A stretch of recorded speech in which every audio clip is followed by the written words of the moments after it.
اور یوں کرسی کھینچنے کی ایک غلطی، ایک حرکت نے سیاہ فام نالائق طالب علم کو مورگن فری مین بنا دیا۔ وہ ڈرامے کا حصہ بنے، ڈرامہ مکمل ہوا، اسکول نے دیکھا، مورگن فری مین کی اداکاری پر تالیاں بجیں، اور پھر مورگن فری مین نے پیچھے مڑ کر نہ دیکھا۔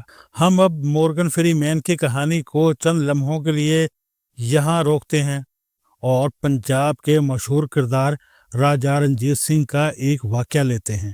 رنجیت سنگھ گجرانوالہ کا رہنے والا تھا۔ یہ ایک عام سا شخص تھا۔ مغل کمزور ہوئے تو رنجیت سنگھ نے چھوٹی سی فوج بنائی اور مارتا دھاڑتا جولائی 1799 میں لاہور پر قابض ہو گیا۔ رنجیت سنگھ ان پڑھ لیکن ویژنری انسان تھا۔ اس نے ایک اطالوی جنرل یا بپتسٹ وینچورا کی خدمات حاصل کی۔ وینچورا نے اس کی سلطنت ملتان سے جلال آباد تک پھیلا دی۔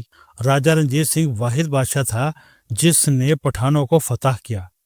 یہ فتح وینچورا کا کمال تھا۔ وینچورا کے بارے میں مشہور تھا، وہ اس وقت تک ناشتہ نہیں کرتا تھا جب تک اس کے سامنے 10 پٹھانوں کو پھانسی نہیں دے دی جاتی تھی۔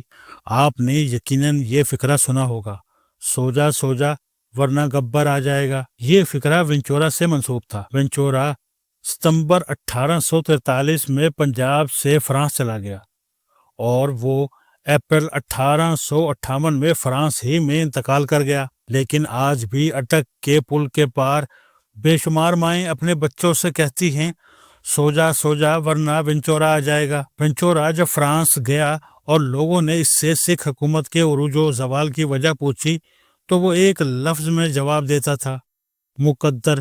لوگ تفصیل پوچھتے تھے تو وہ کہتا تھا، رنجیت سنگھ مقدر کا دھنی تھا، وہ جہاں قدم رکھ دیتا تھا وہ جگہ اس کی ہو جاتی تھی۔ وہ مر گیا تو سکھوں کا مقدر بھی فوت ہو گیا۔ وینچورا کی آبزرویشن درست تھی۔ راجہ رنجیت سنگھ واقعی خوش نصیب تھا۔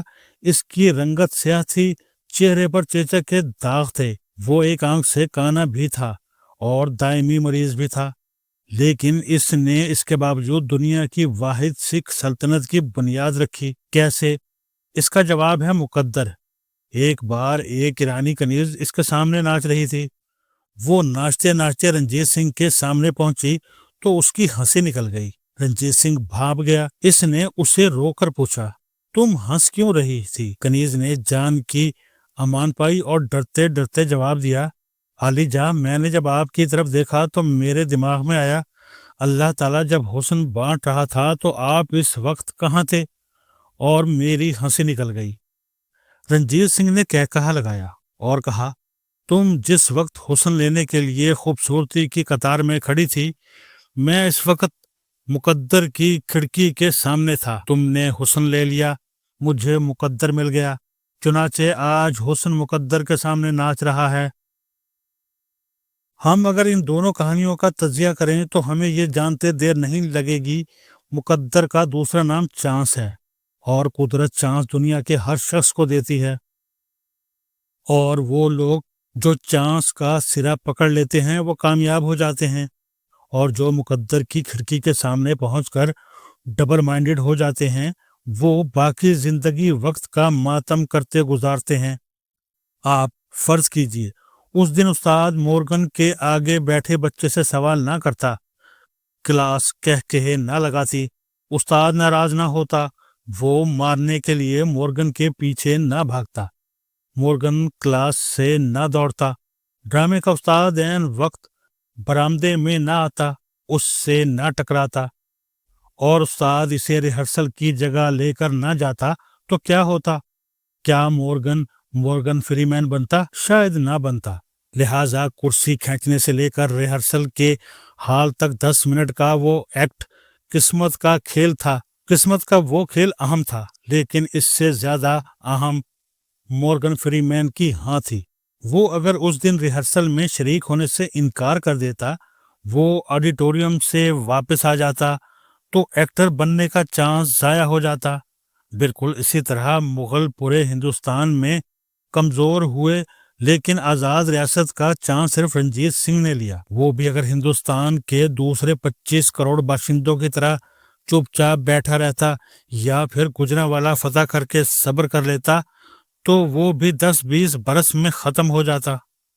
دوسرا چانس وینچورا تھا۔ نیپولین کی شکست کے بعد فرانس اور اٹلی کے بے شمار جنرل نوکریوں کی تلاش میں ہندوستان آئے۔ وینچورا بھی ان میں شامل تھا۔ رنجیت سنگھ واحد حکمران تھا جس نے وینچورا کو چانس دیا، اپنی فوج کا بڑا حصہ اس کے حوالے کیا، اور وینچورا نے نہ صرف نوشہرہ اور وزیر آباد میں گورننس کی مثال قائم کر دی بلکہ سکھ حکومت جلال آباد کے پہاڑوں تک پھیلا دی۔ راجا رنجیت سنگھ اگر وینچورا کا چانس نہ لیتا اور وینچورا بھی اس کی پیشکش قبول نہ کرتا تو یہ کہانی بھی گجرانوالہ کی گلیوں میں جذب ہو جاتی، اور اگر مورگن فری مین بھی ڈرامہ استاد کی پیشکش پر سر ہاں میں نہ ہلاتا تو مورگن فری مین بھی آسکر ونر اداکار نہ بنتا، یہ بھی گرین ووڈ کے ہائی اسکول کے برآمدے میں ضائع ہو جاتا۔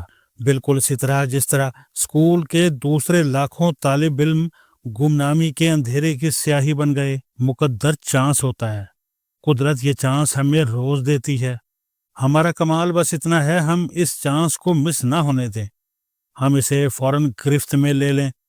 آپ بھی دائیں بائیں دیکھیں، چانس آپ کے ساتھ بھی کھڑا ہوگا۔